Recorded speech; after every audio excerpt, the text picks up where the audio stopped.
Vajpayee chemistry coaching में आप सभी लोगों का स्वागत है। तो पिछले क्लास में हम लोगों ने क्या पढ़ा था? CX आबंध युक्त यौगिक, या इसी को हम लोग कहते हैं हैलोजन युक्त कार्बन परमाणु के आधार पर हैलोजन का हैलोएल्केन का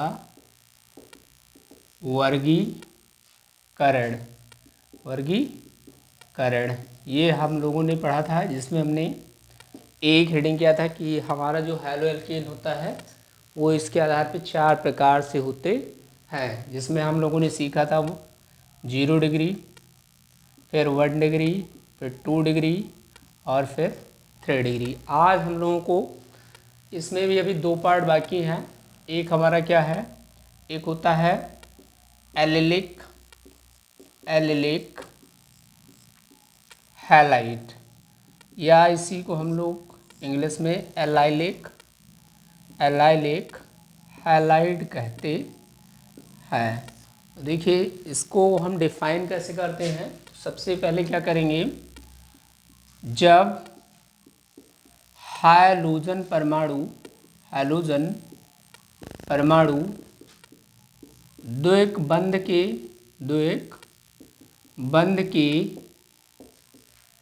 अगले कार्बन परमाणु से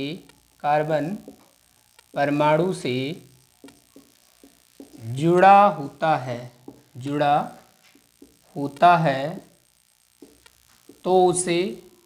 तो उसे एलिलिक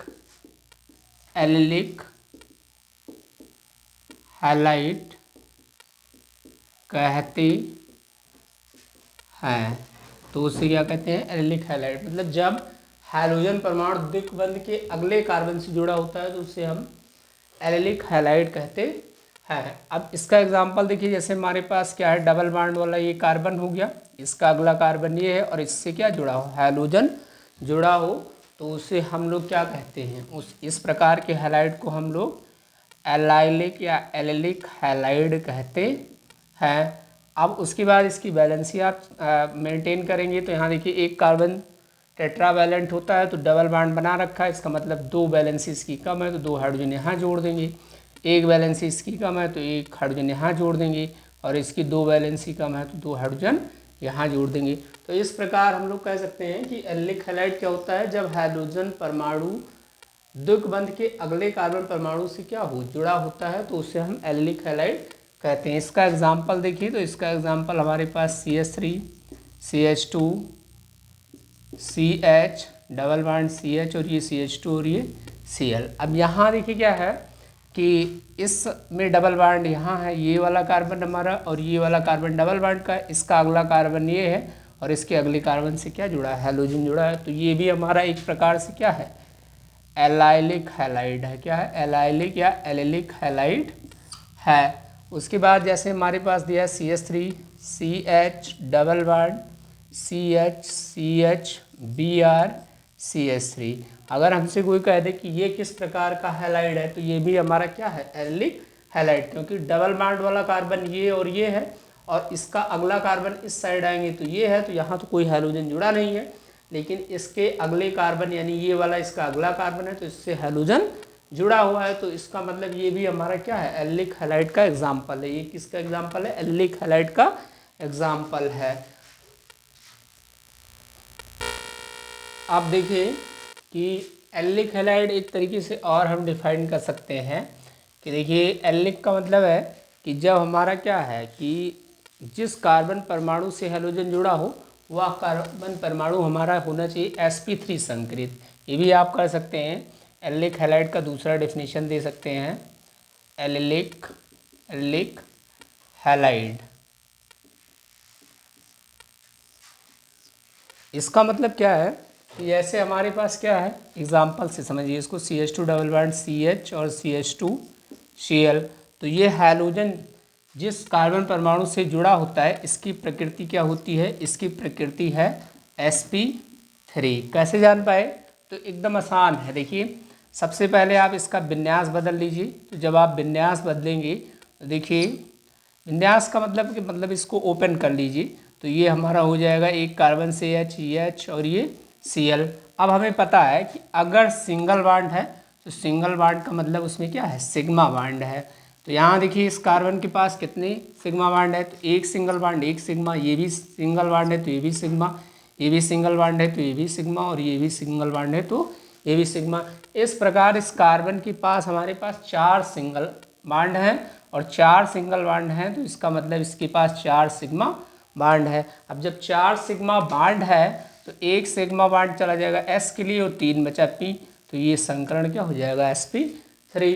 तो इस प्रकार से आप डिफाइन कर सकते हैं कि अगर क्या है कि जिस कार्बन से हाइड्रोजन परमाणु जुड़ा है यदि उस कार्बन की प्रकृति sp3 है तथा जो हमारा डबल बॉन्ड वाला कार्बन है वो एरोमेटिक नहीं होना चाहिए। अगर एरोमेटिक हो जाएगा तब वो दूसरे प्रकार का हैलाइड कहलाता है। जैसे एरोमेटिक होगा तब उससे क्या कहेंगे, जैसे हमारे पास है benzylic halide, benzylic halide, benzylic halide,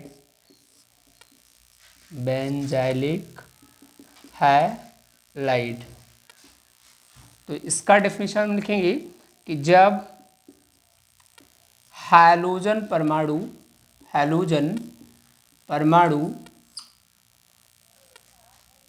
sp3 संकरित कार्बन परमाणु से जुड़ा हो तथा वह कार्बन परमाणु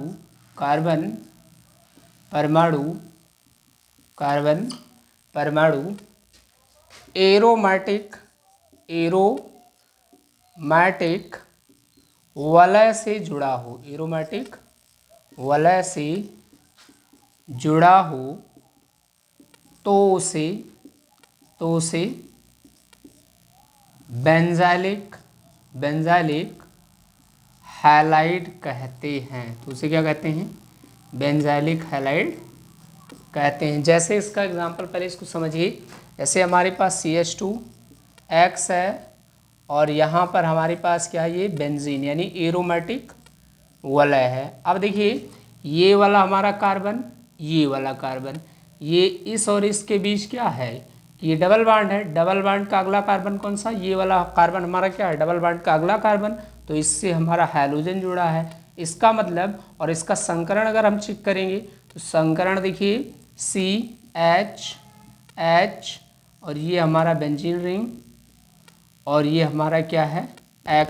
देखिए ये सिग्मा बॉन्ड, ये भी सिग्मा बॉन्ड, ये भी सिग्मा बॉन्ड, ये भी सिग्मा बॉन्ड। तो इसका मतलब इस कार्बन के पास हमारे पास 4 सिग्मा बॉन्ड है। तो 4 सिग्मा बॉन्ड है तो ये sp3। तो देखिए sp3 कार्बन परमाणु से हैलोजन जुड़ा है लेकिन इसी कार्बन से एरोमेटिक वलय जुड़ा है। जब एरोमेटिक वलय जुड़ जाएगा तो उसे हम लोग क्या कहेंगे, बेंजिलिक हैलाइड कहते हैं। अब इसका एक एग्जांपल और, जैसे मान लीजिए आपको ऐसे दे दे CH3 और ये CH2Br, तो ये भी हमारा क्या है, ये भी हमारा एक प्रकार का बेंजाइलिक हैलाइड है। क्योंकि देखिए डबल बॉन्ड का अगला कार्बन ये है, ये वाला कार्बन और ये वाला कार्बन डबल बॉन्ड वाले कार्बन है और उसका अगला कार्बन ये है और उसके अगले कार्बन से हैलोजन परमाणु जुड़ा हुआ है। इस प्रकार हम आसानी से क्या कर सकते हैं, बेंजाइलिक हैलाइड को पहचान सकते हैं, उसको डिफाइन कर सकते हैं।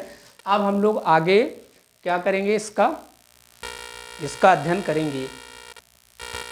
अब देखिए अब हम लोग करेंगे अगला वर्गीकरण है sp2CX बंध के आधार पर हैलो एल्केन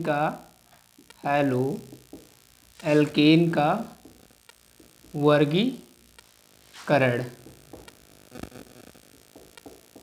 वर्गीकरण कैसे करेंगे।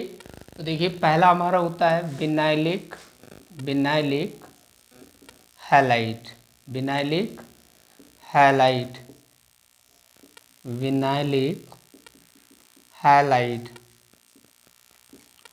देखिए सबसे पहले इसकी परिभाषा देखेंगे हम लोग, किसे कहते किसे हैं, विनाइलिक हैलाइड को कैसे हम डिफाइन करेंगे। सबसे पहले करेंगे क्या, जब कार्बन कार्बन कार्बन कार्बन द्विबंध से सीधे सीधे सीधे हैलोजन हैलोजन परमाणु जुड़ा होता है तो उसे विनाइलिक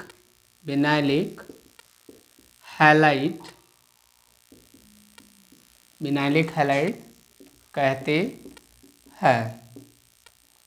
जैसे देखिए इसमें कुछ नहीं है, सीधा सीधा आपको ध्यान रखना है कि कार्बन डबल बॉन्ड कार्बन हो गया, अब इससे सीधे ही क्या हो जाए, हैलोजन परमाणु जुड़ जाए। अब देखिए ये sp2CX बंध, मतलब कि हैलोजन परमाणु जिस कार्बन से जुड़ा हो उसकी प्रकृति कैसी होनी चाहिए, sp2 होनी चाहिए। अब पहले आप कैसे निकालेंगे, तो पहले इस हर कार्बन की बैलेंसी कंप्लीट कर लीजिए। तो एक कार्बन देखिए डबल बॉन्ड में है, तो इसका मतलब कि ये टेट्रावैलेंट होता है, तो 4 बॉन्ड अभी 2 कम है, तो इसका मतलब 2 हाइड्रोजन जोड़ लेंगे। यहाँ पे देखिए ये भी कार्बन टेट्रावैलेंट होगा, तो यहाँ देखिए 1 बॉन्ड 2 बॉन्ड और 1 3, तो 1 कम है, तो यहाँ भी 1 हाइड्रोजन जोड़ लेंगे।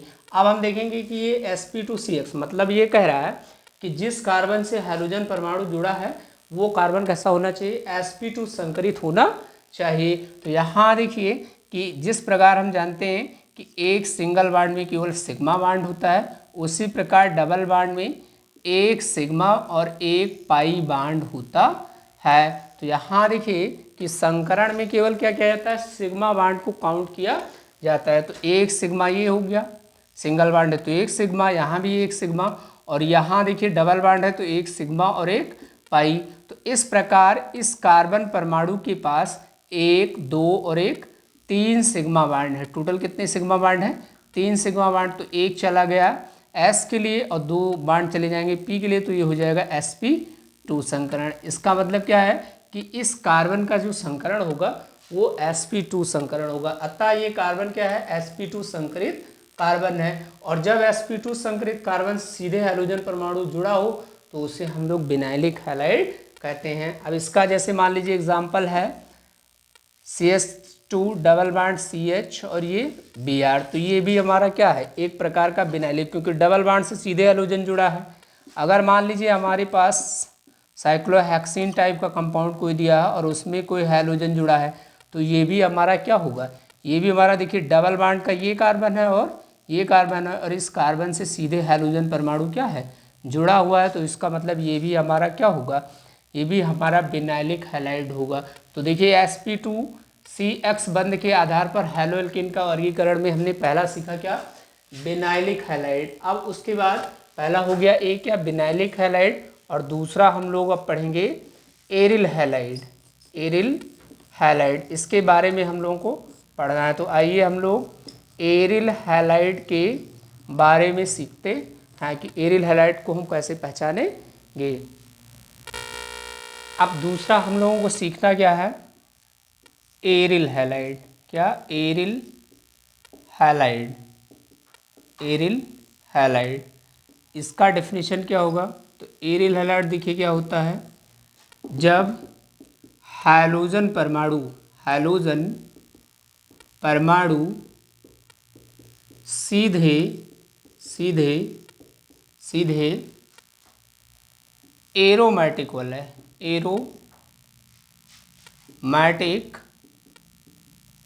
वलय से जुड़ा होता है, एरोमेटिक वलय से जुड़ा होता है, तथा जिस कार्बन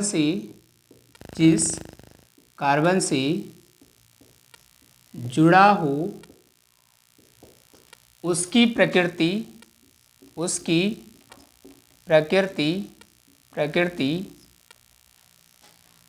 sp2 होती है तो ऐसे हैलाइड को एरिल हैलाइड कहते हैं। एरिल हैलाइड कहते हैं। जैसे इसको समझेंगे कैसे, देखिए हमारे पास क्या बेंजीन या एरोमेटिक वलय है और इस एरोमेटिक वलय से सीधे हाइड्रोजन परमाणु क्या हो, जुड़ा हो। तो यहाँ देखिए क्या है, ये भी कार्बन है, ये भी कार्बन है, ये भी कार्बन है, ये भी कार्बन है, ये भी कार्बन है और ये भी कार्बन है। तो इस कार्बन से और इस कार्बन में सीधे डबल बॉन्ड है और डबल बॉन्ड से सीधा क्या है, हाइड्रोजन जुड़ा है। लेकिन ये जो जिस कार्बन से जुड़ा है वह कार्बन हमारा एरोमेटिक वलय का है। तो इसका मतलब ये हमारा क्या हो जाएगा, एरिल हैलाइड हो जाएगा। अब इसका मान लीजिए हमें निकालना क्या हो, इसका हमें निकालना है संकरण। तो संकरण देखिए हम जानते हैं कि बेंजीन में हर एक कार्बन पर एक हाइड्रोजन होता है, लेकिन जब यहाँ हाइड्रोजन जोड़ा गया है तो इसमें से एक हाइड्रोजन पहले हटेगा तब हाइड्रोजन इसमें आकर के जुड़ता है। अब आप देखिए इसका मतलब कि इस कार्बन के पास कोई हाइड्रोजन नहीं है। आप वैसे भी चेक कर सकते हैं इसकी बैलेंसी से। देखिए 1 2 3 और 1 4 कार्बन 4 बॉन्ड बनाता है, चारों बना के वो रखा है, इसलिए इस पर कोई हाइड्रोजन नहीं होगा। अब हम सिग्मा बॉन्ड चेक करेंगे। देखिए एक सिग्मा यहाँ हो गया, सिंगल बॉन्ड है, एक सिग्मा और एक पाई बॉन्ड हो गया, एक क्या हो गया सिग्मा। तो टोटल इस कार्बन के पास देखिए कि 1 2 और 1 3 सिग्मा है, अतः एक एस हो गया, 3 सिग्मा बॉन्ड है, अतः एक सिग्मा बॉन्ड एस को जाएगा, 2 पी को। इस प्रकार इसका संकरण क्या हो जाएगा, sp2 संकरण हो जाएगा। ऐसे इसका एग्जाम्पल है, जैसे मान लीजिए हमारा दिया है Cl लगा है तो ये भी हमारा एरिल हैलाइड है। अगर हमारे पास क्या दिया है, Br दिया है तो भी ये भी क्या है, एरिल हैलाइड है। मतलब कोई भी हैलोजन अगर बेंजीन या एरोमेटिक वलय से सीधे जोड़ते हैं तो उस प्रकार के हैलाइड को हम लोग एरिल हैलाइड कहते हैं। तो इस प्रकार हम लोगों ने हैलो एल्केन का वर्गीकरण कर लिया। अब हम लोग क्या करने चल रहे हैं, हम लोग अब हैलो एल्केन का नामकरण कैसे किया जाता है उसके बारे में हम लोग सीखने जा रहे हैं। अब देखिए हम लोग क्या करते हैं, हैलो एल्केन का नामकरण, हैलो एल्केन का नामकरण। तो देखिए हैलो एल्केन या कोई भी कंपाउंड है तो उसका हम नामकरण 2 प्रकार से करते हैं। देखिए हैलो एल्केन का जो नामकरण है वो 2 प्रकार से किया जाता है। 2 कौन कौन से, तो हैलो एल्केन का नामकरण 2 प्रकार से करते हैं। पहला हमारा क्या होगा, पहला हमारा होगा साधारण नाम पद्धति, साधारण नाम पद्धति, सिंपल नॉमेनक्लेचर, सिंपल नॉमेनक्लेचर। इसमें हम हैलो एल्केन को कैसे लिखते हैं, साधारण नाम पद्धति में, साधारण नाम पद्धति में हैलो एल्केन को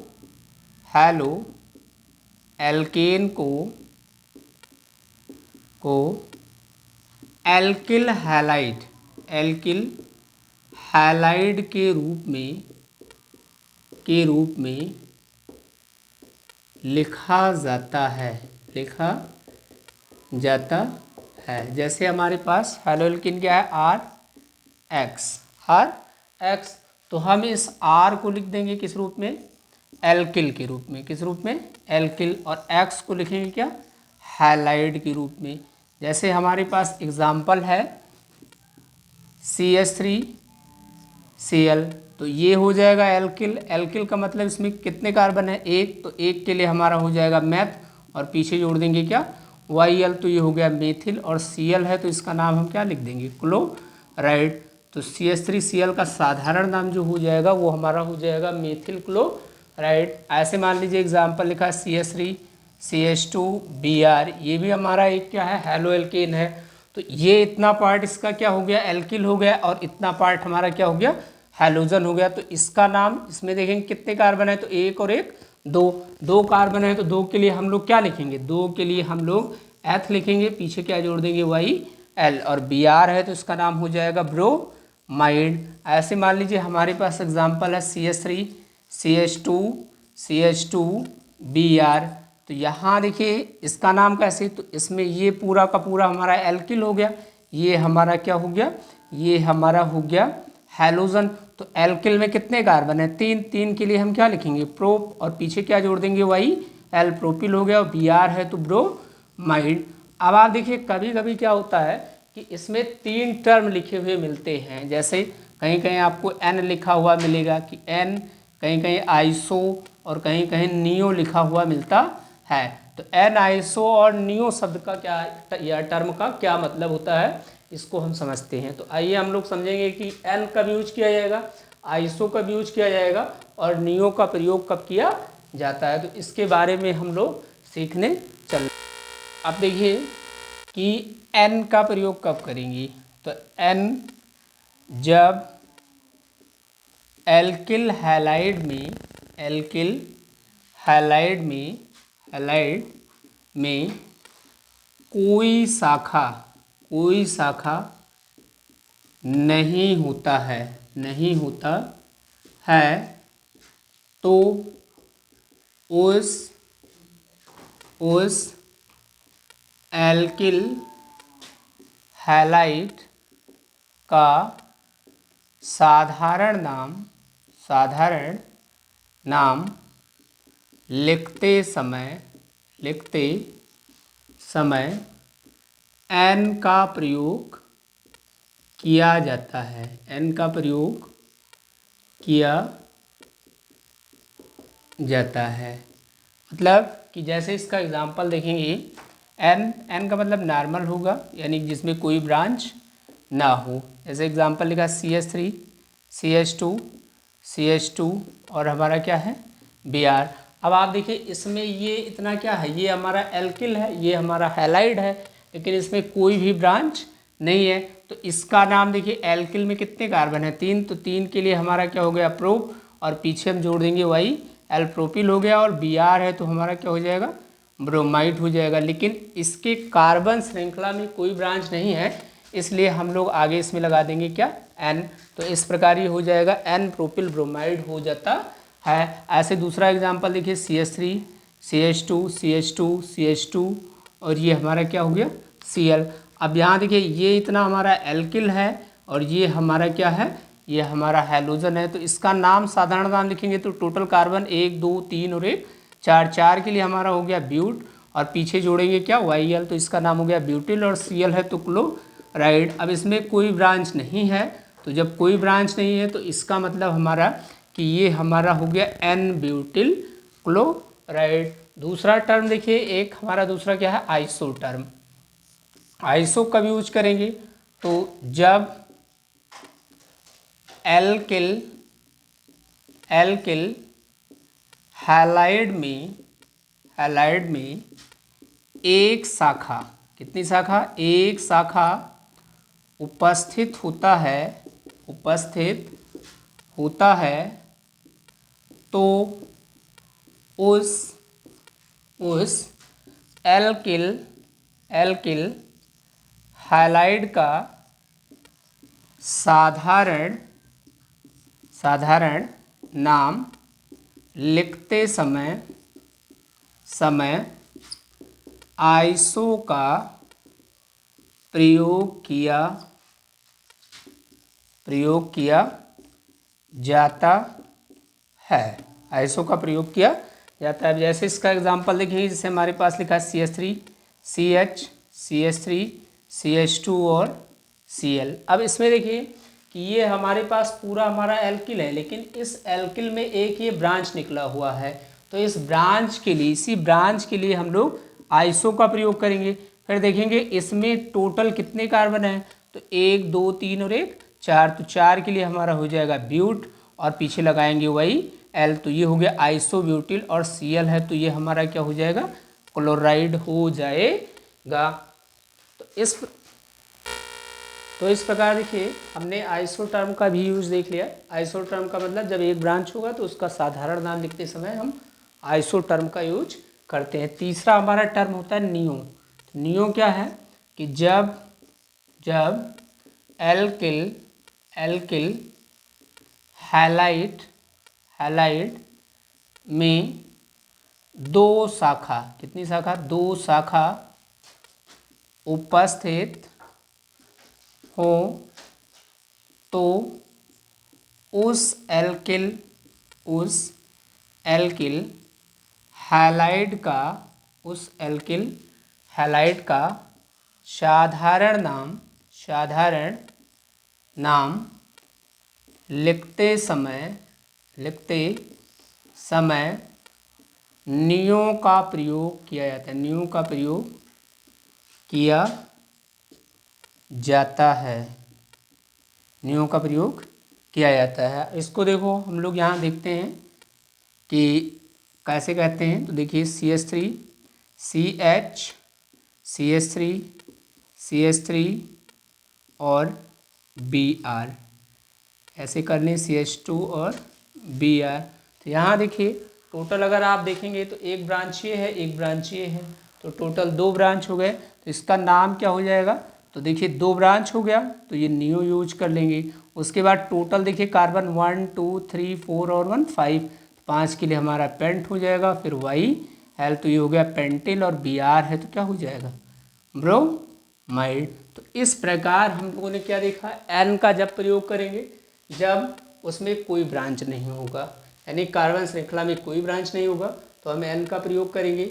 आइसो का मतलब होता है कि जब उसमें कार्बन में एक श्रृंखला हो तो वहाँ आइसो का प्रयोग करते हैं। और नियो का प्रयोग जब करते हैं जब कार्बन में दो दो श्रृंखलाएँ होती हैं या दो दो शाखाएँ होती हैं, तो वहाँ हम लोग नियो का प्रयोग करते हैं। अब हम लोग अगली क्लास में इसका हैलोएल्केन का IUPAC नामकरण कैसे किया जाता है इसके बारे में हम लोग अध्ययन करेंगे। आज के लिए धन्यवाद।